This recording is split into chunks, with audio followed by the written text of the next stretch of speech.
माझ्याच स्वतःच्या निष्काळजीपणामुळे तर ते सगळं ऑइल गळत गेलं. तर आम्हाला कल्पना नाही आणि त्यानंतर मला शुद्धच नव्हती, म्हणजे एकदम बेशुद्ध झालेलो. नमस्कार मंडळी, पुन्हा एकदा स्वागत आहे तुमचं आपल्या नवीन ब्लॉग मध्ये. तर तुम्ही जरा शॉक असाल की आयुष्याच्या चेहऱ्याला काय झालंय, हाताला वगैरे. तर मंडळी ऍक्सिडेंट झालाय आणि मी सविस्तर तुम्हाला सांगणार आहे कसं झालंय, काय झालं. नवीन ब्लॉग मध्ये स्वागत आहे. ब्लॉग सुरू करण्यापूर्वी हा टी शर्ट बघा, टी शर्ट वर मस्त लिहिलंय डोंट लूज फोकस. आपण जो चॅलेंज घेतलाय 30 डेज 30 कॉन्टेंट टाकायचा. पण काही अशा गोष्टी होतात आपल्या लाईफ मध्ये, त्यामुळे आपल्याला समजलं डिफिकल्टी झालेल्यामुळे तर ऍक्सिडेंट झाला, त्यामुळे आपल्या चॅनलवरचे ब्लॉग स्टॉप झाले. पण आता मी भरपूर दिवसांनी खूप असं विश्रांती घेतल्यानंतर, रेस्ट घेतल्यानंतर, स्वतःच्या काळजी घेतल्यानंतर आणि तुमच्या प्रेमामुळे, तुमच्या सपोर्टमुळे मी आता ठीक आहे. तर आता तुम्हाला ब्लॉग्स बघायला भेटतील. तर हाताला थोडा मार लागलाय, डिटेलमध्ये मी तुम्हाला सांगेल कसं झालं, काय झालं. बसून सांगतो कारण हात दुखतो माझा, हाताला लागलाय ना. चला.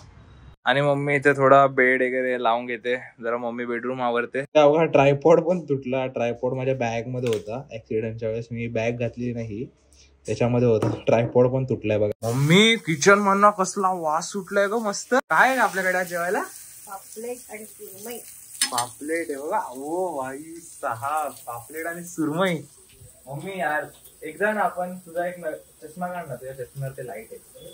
आपण आहे ना तुझा एक चॅनल बनवू जेवणाचा, त्याच्यामध्ये तू सांग तुझी रेसिपी कशी, तू पापलेट सत्य पापलेट सुरमई वगैरे कशी तू फ्राय वगैरे करते ना, आपण तसं एक चालेल करून देईल, दाखवेल पण तुम्हाला.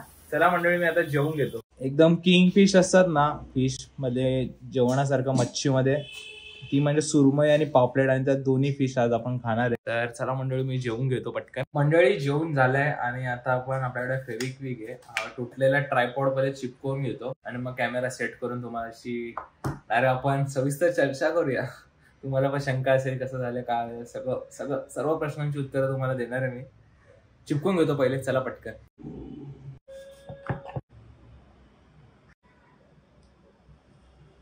मंडळी ट्रायपॉड फिक्स केलाय आणि आता कॅमेरा पण मस्त सेट केलाय. तर तुम्हाला पहिले सांगतो की डोक्याला लागण्याचं, तोंडाला एवढं सगळं लागण्याचं सगळ्यात मेन कारण ते म्हणजे हे घरात असलेलं धूळ खातं पडलेलं हेल्मेट. जर मी त्या दिवशी हेल्मेट घातलं असता तर माझ्या हे खरचटलंय ना, तर हे त्या दिवशी नसतं झालं एवढं सगळं डीप. इथे पण आहे थोडं डोक्याला आणि इथे तोंडावर बघा स्क्रॅचेस दिसतात. तर हे नसं झालं तर प्लीज तुम्ही हेल्मेट घाला. तुम्ही गाडी चालवा नका चालू किंवा मागे बसा, पण हेल्मेट नक्की घाला. आता जे कंपल्सरी केले गव्हर्नमेंटने देखील की मागचा बसला त्याला पण हेल्मेट कंपल्सरी. स्वतःच्या जीवासाठी घाला. आता मी पण तो हेल्मेट पुसून घेणार आहे आणि जेव्हा पण बाईक चालवणार मागे जरी बसलो तरी हेल्मेट घालणार आहे आणि पुढे जरी बसलो तरी हेल्मेट कंपल्सरी घालायचंच आहे. ते रूल्स आणि रेग्युलेशन साठी नका करू की हेल्मेट घालायलाच पाहिजे नाही तर फाईन बसेल, त्यासाठी नका करू. स्वतःच्या काळजीसाठी करा. माझ्याकडे सांगेल की आता मी ठीक आहे, फाईन, एकदम ब्लॉग बिग बनवतो म्हणजे एकदम नॉर्मल आहे. तुम्हाला सांगतो ऍक्सिडेंट कसा झाला. तर मी काय ते गावावरून आलो, आपली गावची ट्रिप झाली. त्यानंतर 25 जानेवारीला 26 जानेवारीच्या एक दिवस आधी शनिवारी आमची क्रिकेटची मॅच होती आणि त्याचा पण मी ब्लॉग केलेला. ब्लॉग असेल तर टाकतो मी इथे. थांबा, इडली सांबार आणि खोबऱ्याची चटणी. नमस्कार मंडळी, पुन्हा एकदा स्वागत आहे एका नवीन ब्लॉग मध्ये. सकाळ सकाळी कावळा येतो, या डोक्याची वाट लावतो. आता बघा काय माहिती. तर मंडळी गावावरनं आलोय, तर हा कावळा मध्ये मध्ये कावकाव करेल, ते इग्नोर करा. तर मंडळी गावावरनं आलोय आणि गावावरनं आल्यानंतर काम आहे एकदम असं स्ट्रेसफुल वाटतंय, कामं अशी वाढल्यासारखी वाटतंय. मग आपण संकटांना सामोरे जाण्यासाठीच तर बनलोय, बरोबर की नाही. तर आज आपली क्रिकेटची मॅच देखील आहे आणि आज सॅटर्डे आणि उद्या आहे ते म्हणजे 26 जानेवारी. तर बघूया आपला आजचा दिवस कसा जातो. दाखव 70 हे तुझा दाखव. 70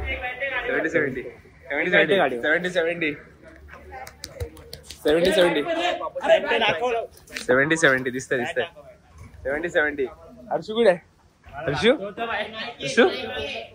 नाही देणे भाई, खालून वर. 70 दाखव. 70 पॅन्ट. चला निघूया. तर चला मंडळी, आता आम्ही चाललो क्रिकेटची मॅच खेळायला. बघू हारतोय का जिंकणार तर आहे 100%. काय रे. तर आम्ही क्रिकेटची मॅच, आम्ही पहिलीच मॅच आम्ही हारलो, एकदम घाण हारलो ती पण. ऊन होतं, 12:30-1 वाजलेले आय गेस. तर मी आणि माझा मित्र होता, तर आम्ही दोघे कोलशेतवरनं रिटर्न होतो. मी मागे बसलेलो बाईकवर आणि तो देखील एक उत्तम ड्रायव्हर आहे, म्हणजे गाडी चांगली चालवतो आणि मी देखील चांगली चालवतो गाडी, तर असा काही इश्यू नाही. तर आम्ही येत होतो, त्यांनी पण हेल्मेट नव्हता घातला आणि मी पण हेल्मेट नव्हता घातला. तर आम्ही नितीनचा जो ब्रिज आहे ठाण्यातले जे लोक आहेत त्यांना माहित असेल, नितीनचा ब्रिज आहे, तिकडे आम्ही येत असताना आमची गाडी एका दगडावरनं जम्प झाली की नाही मला समजलं नाही, अशी हे झाली थोडी. KTM होती ड्यूक 390. तर मी मागे बसतो, मी बघितलं, मी रस्ता रोखतो, काय उडालं गाडीवर की ज्याने गाडी अशी थोडी जम्प झाली. तर काय नाही, तरी आमची तेव्हा स्पीड तेव्हा ते झाल्यामुळे हर्षूने लगेच, म्हणजे माझ्या पुढे बसलेला, माझ्या पुढे जो बसला त्याने स्पीड लगेच कमी केली. 30-40ची स्पीड असेल कमीत कमी. तर तेव्हा ती स्पीड कमी केल्यानंतर थोडा वेळ मी असं बसलोय आणि भाई डायरेक्ट गाडी स्लीप झाली. पुन्हा मी बेंड असं गोल गोल फिरत, म्हणजे मला आठवत नाही, तेव्हा बेशुद्ध झालो मी डायरेक्ट. काय झालं, तो दगड उडाला आणि तो दगड लागला इंजिनला. बाईकचं जे इंजिन असतं खाली त्याला, ते इथं मी फोटो टाकेल इंजिनचा, जे त्याला होल पडला त्या दगडामुळे. आणि त्या दगड इंजिनला लागल्यामुळे होल पडला ना, तर ते सगळं ऑइल गळत गेलं.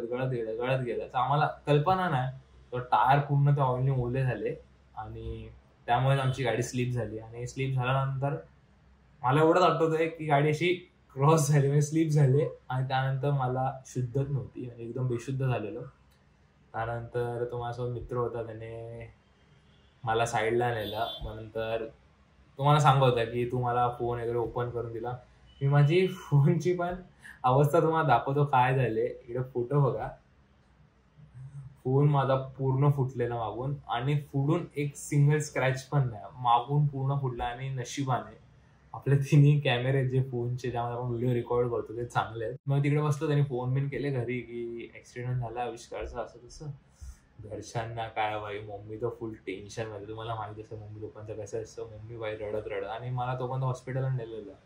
आणि तिकडे मला आठवत नाही, पण मला तो सांगत होता की तू मला असं बोललास, म्हणजे मी त्याला बोललो की तू खाली थांब, मी जाऊन येतो वरती हॉस्पिटलला. म्हणजे काय भाई. तर मग त्यांनी मला सगळ्यांनी उचलून हॉस्पिटलला नेलं. ऑपरेशन थिएटर मध्ये होतो, जवळजवळ अर्धा तास होतो, जास्त नव्हतं. मग त्यांनी इथे डोकं आहे ना, इथे जवळजवळ 4 टाके आहेत, असे वाकडे तिकडे आहेत, म्हणजे खरचटलंय ना त्याच्यामुळे. त्यानंतर सिटी स्कॅनसाठी नेलं तेव्हा सगळ्यांची फाटलेली, कारण जेव्हा डोक्याला मार लागतो ना, डेंजर असतं. आणि नंतर डोळा थोडक्यात वाचलाय, इथं हनुवटीला लागलाय, या गालावर स्टॅम्प, हाताला थोडंफार लागलंय, खरचटलंय. तर असा ऍक्सिडेंट झाला माझा. तर सांगण्याचा उद्देश एवढाच आहे की हेल्मेट घाला बाबांनो. तुम्ही किती उत्तम ड्रायव्हर असाल, रायडर असाल, पण काळ वेळ कशी येते सांगता येत नाही. तर एवढंच, असा काहीतरी ऍक्सिडेंट होता माझा. तर तुम्ही माझे जेवढे पण फॅमिली मेंबर्स आहेत ते सगळे मला भेटायला आले, त्याचबरोबर आपले सबस्क्रायबर्स देखील भेटायला आले. त्यानंतर आपल्या जवळचे असतात शेजारी वगैरे, ते सगळे भेटायला आले आणि सगळ्यांनी खूप प्रे केलं माझ्यासाठी आणि खूप चांगले ब्लेसिंग्स दिले. त्यामुळे मी आता एवढा लगेच माझा कमबॅक होतोय बोलण्यापेक्षा एवढं मी त्यातून बाहेर पडलो लवकर, आणि हिलिंग पण जरा फास्ट होते माझी, रिकव्हरी पण. तर असं काही आहे. तर मित्रांनो, प्लीज हेल्मेट घाला भाई. हेल्मेट शिवाय काय ना भाई, हेल्मेट घाला. काय यार, हेल्मेट घाला भाई. माझ्या जनरेशनचे जेवढे आहेत ना, माझ्या एजचे, त्यांनी तरी प्लीज घाला, माझा ऐका. तर आता तुम्हाला उद्यापासून व्लॉग बघायला भेटतील आपले. मंडळी, मी आता 3-4 दिवस तरी बाहेर नाही पडणार आहे, कारण अजून टाके जे आहेत ते निघालेले नाही आहेत पूर्ण.